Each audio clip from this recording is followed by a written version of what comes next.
네, 안녕하세요. 신바람 국어교실의 신바람입니다. 자, 오늘 배울 교재는요, 국어 금성류 교과서 1학년 2학기 제2단원의 첫 번째 소단원 어휘의 세계 그 세 번째 시간을 갖도록 하겠습니다. 우리 교재 63쪽이고요. 오늘도 열심히 공부해 주시길 부탁드리면서 그럼 지금부터 수업을 시작하도록 하겠습니다. 자, 지난 시간까지 우리는 이제 금기어 완고어까지 이렇게 배웠습니다. 지난 시간까지는 무엇을 배운 거냐면 사용 양상에 따라 어휘를 나눠봤습니다. 그리고 맨 처음 시간에는 어종에 따라 나눠봤고요.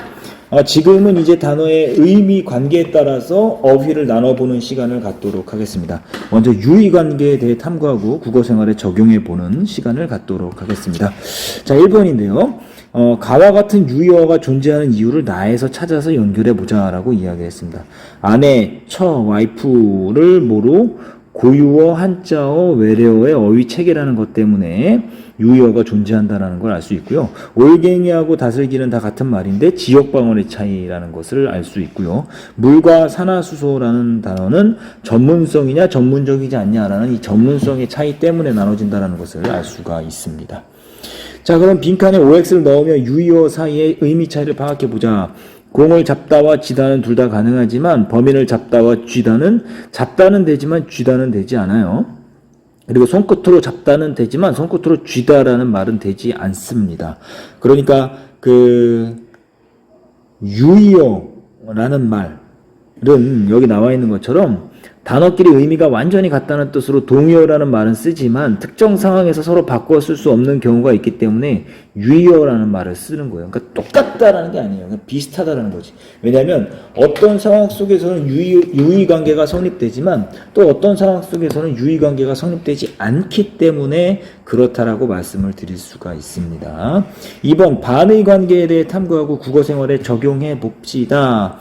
반의 관계 참과 거짓 이렇게 있는데요. 낮과 밤, 그리고 남자는 여자가 있겠고요. 아래는 위가 있겠습니다. 반의 관계도 이렇게 나눌 수가 있는데 반의 관계는 참고 자료로 좀 보시도록 하면 좋을 것 같아요. 등급 반의어는 정도나 등급을 나타내는 반의어로 중립지역이 존재한다라는 거예요. 크다, 작다, 가운데 존재하죠? 덥다, 춥다. 뭐 덜 추울 수도 있고 덜 더울 수도 있어요. 방향 반의어, 방향상의 대립관계를 나타내는 말로 기준점을 중심으로 상대적인 개념이다. 오른쪽 왼쪽 나를 기준으로 오른쪽 왼쪽 가다 오다 가는 거냐 오른 거냐라는 어떤 나를 기준으로 한 가다 오다 개념이 있을 수도 있는 거죠. 상보 반의어 개념 영역이 상호 배타적인 반의어로 중립적이 존재하지 않는 것으로 남성과 여성 참과 거짓 있다하고 없다는 중립적이 존재하지 않는 거죠. 그 반의 관계는 여러분들이 좀 기억해 두셔야 될 게 뭐냐면 오직 하나의 의미 요소만 다르다라는 거죠. 남자냐 여자냐는 사람으로 놓고 볼 때는 같지만 오직 성별로 놓고 봤을 때에만 남자냐 여자라는 차이가 발생한다. 그렇기 때문에 반의 관계는 오직 하나의 의미 요소만 다르다라는 걸 기억해 두시면 좋겠습니다. 자, 그럼 다음 페이지로 넘어가시면 밑줄 친 좋다의 반의어를 각각 쓰고 한 단어에 다양한 반의어가 존재하는 이유를 말해보자. 품질이 좋다와 품질이 나쁘다. 나는 민수가 좋다와 민수가 싫다. 그리고 배짱이 좋다와 배짱이 없다. 그러니까 다양한 반의어가 존재하는 이유는 아까 말씀드렸던 것처럼 반의어는 한 가지 요소로만 반대되는 의미를 갖는다라고 말씀드렸었잖아요. 하나의 의미 요소로만 다르다라는 거예요. 그렇기 때문에 한 단어가 여러 개의 의미를 갖기 때문이다라고 말씀드릴 수가 있습니다. 결국 다양한 반의어가 존재하는 이유는 한 단어가 여러 의미를 갖고 있기 때문이다라고 정리를 해 두시면 좋을 것 같습니다. 그러니까 단어의 의미가 다양하다라는 것을 알 수 있는데요. 자, 그 반어의 의미를 고려해서 상황에 맞는 알맞은 단어를 골라 문장을 완성해보자. 책을 넣기에는 가방이 너무 작다라는 의미가 맞죠? 내 생각은 너와 다르다라는 말이 올바른 표현이 될 것입니다. 자, 그러니까 반의어를 통해서 우리가 뭘 할 수 있냐면 어색하냐 어색하지 않느냐를 따져볼 수도 있다라는 거죠. 그러니까 반의어를 통해서 단어의 의미를 분명하게 파악할 수 있다라는 장점이 있습니다. 자, 상하 관계에 대해서 탐구해 보도록 하겠습니다. 자, 다음 글의 내용은 상하 관계로 이용해서 체계적으로 정리해 보자. 동물의 등뼈인 척추가 있고 없음을 따라 구분하는데 척추가 있는 것을 척추동물, 척추가 없는 것을 무척추동물. 그래서 동물은 어떻게 되는 거냐면 척추가 있냐 없냐에 따라 척추동물과 무척추동물. 척추동물은 다시 뭐로 나눈다? 포유류, 조류, 양서류, 파충류, 어류 이렇게 나눌 수 있다라는 거죠. 그래서 이걸 이렇게 쭉 나눠 보니까 동물은 척추동물과 무척추동물 나눌 수 있는데 척추동물과 무척추동물에 비해서 동물은 상위에 있죠. 그러니까 상위어가 되는 거고 척추동물은 동물의 하위어가 됩니다. 하지만 포유류, 조류, 파충류, 양서류, 어류에 비해서는 뭐가 되는 거예요? 상위어가 되는 거예요. 기준을 어디에 두느냐에 따라 상위, 하위가 된다는 걸 여러분들이 기억해 두시면 좋겠습니다. 자, 이제 다음 페이지로 넘어가 보시면 다음 문장이 어색하게 느껴지는 이유 그리고 밑줄친 단어 간의 관계를 바탕으로 설명해보자. 나는 육상선수가 아니라 마라토너가 되고 싶다. 가수가 되고 싶지만 연예인이 장래 희망은 아니다. 말이 이상하죠? 왜 이상합니까? 이 육상선수가 뭐냐면 마라토너에 비해서는 단거리 100m도 있고 뭐 400m도 있고 800m도 있고 마라톤도 있잖아요. 근데 육상이라는 말은 마라토너의 상위어가 되기 때문에 포함하고 있는 관계, 즉 상하 관계에 있기 때문에 어색하게 느껴질 수밖에 없고 가수 또한 연예인의 하위어기 때문에 이것이 어색하게 느껴질 수밖에 없다라는 거예요. 다시 말하면 상의어인 육상선수가 하위어인 마라토너의 의미를 포함하고 있고 연예인이 가수를 포함하고 있기 때문에 어색한 문장이 될 수밖에 없다라는 걸 말씀드릴 수가 있습니다.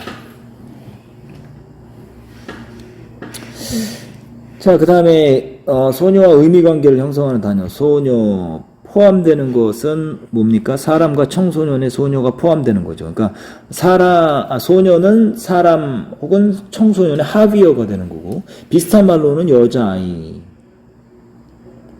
라는 게 될 수 있고 반대말은 소년이 될 수 있다라는 거죠. 그러니까 한 단어가 의미에 따라서 다른 많은 관계를 맺을 수 있다라는 것을 여러분들이 알아두시면 좋겠습니다. 의미관계는 사실 어렵지 않아요. 의미관계는 크게 세 개가 있죠. 유의어, 반의어, 상하관계에 있는 그 세 가지로 나눌 수 있다는 걸 여러분들이 기억해 두시면 좋겠습니다. 자, 빈칸에 알맞은 말을 넣어서 단어의 의미관계를 정리해 봅시다. 단어들은 의미에 따라 서로 관계를 맺는데 단어의 의미가 서로 유사한 관계를 유의관계, 단어의 의미가 서로 유사한 관계, 유의관계라고 하고 그 짝이 되는 말을 유의어라고 하고 의미가 대립되는 단어는 반의관계를 형성하면 그 짝이 되는 단어를 반의어라고 한다. 한 단어의 의미가 다른 단어에 포함되거나 다른 단어를 포함하는 관계를 상하관계라고 하고요. 다른 단어의 의미를 포함하는 단어를 상의어, 다른 단어의 의미에 포함되는 단어를 하의어라고 이야기한다라고 말씀드릴 수가 있습니다. 이렇게 하면 여러분들 지금 뭐를 배웠냐면 어휘를 의미관계에 따라 유의어, 반의어, 그리고 상하관계로 나눌 수 있다는 걸 알 수가 있습니다. 그럼 다음 페이지로 넘어가셔서 이제 요거 어휘하고 어법을 좀 정리를 해 보도록 하겠습니다. 자, 다음에 설명하는 단어가 뭐냐라고 말을 했는데요. 한자로는 어차피라는 건데 이거 참 우리말인 것 같지만 어떻습니까? 우리말이 아니죠? 네, 이게 어차피는 한자어입니다. 그래서 여러분들이 착각하지 않으셨으면 좋겠는데요. 어차피 이렇게 하든지 저렇게 하든지라는 뜻으로서 어차피가 있고요. 흥미나 관심을 가지고 보다라는 뜻은 구경, 한자어로는 심지어이며 더욱 심하여 심하다 못할 나중에는 이런 뜻, 한자어로는 물론이며 말할 것도 없다라는 뜻, 어떤 것이 남긴 표시나 자리라는 고유어 자취라고 이야기를 할 수 있습니다. 그러니까 우리말인 것 같은데도 불구하고 한자어인 경우가 많습니다. 그러니까 한자어는 우리말처럼 느껴지게 하는 게 바로 한자어다라는 거 기억해 두시면 좋을 것 같습니다. 외래 받침에는 이거 8개로만 쓰인다라는 걸 여러분들이 기억해 두시면 좋겠네요. 7개네요. 죄송합니다. 7개. 지금 외래어 받침 표기는 기역, 니은, 리을, 비음, 비읍, 시옷, 이응이 7개로만 되는데 요거는 어떻게 외우면 좋을까 고민을 해봤어요. 그래서 이거는 가, 느란 물방생이 뭐 이렇게 외우시면 어떨까? 가느란 물방생이라고 해서 여러분들 요 7개만 들어갈 수 있는데, 그렇기 때문에 코너킥은 기역만 받침을 쓸 수 있기 때문에 이 키읔을 쓴 건 안 되고요. 슈퍼마켓 같은 경우도 티읕을 받침을 쓸 수 없기 때문에 시옷으로 쓰고요. 커피숍 피읍을 쓸 수 없고 비읍을 쓸 수 있기 때문에 비읍 받침에 커피숍만 가능하다라는 거 기억해 두시면 좋겠습니다. 자, 이렇게 해서 오늘 2단은 다 마무리가 됐어요. 다음 시간에는 이제 품사에 대해서 배우게 될 건데요. 오늘 배운 부분을 반드시 복습하시고 여러분들 것으로 만드시길 바랍니다. 오늘도 열심히 공부해 주셔서 감사합니다. 그럼 다음 시간에 다시 만나요. 소년이여 야망을 가져라.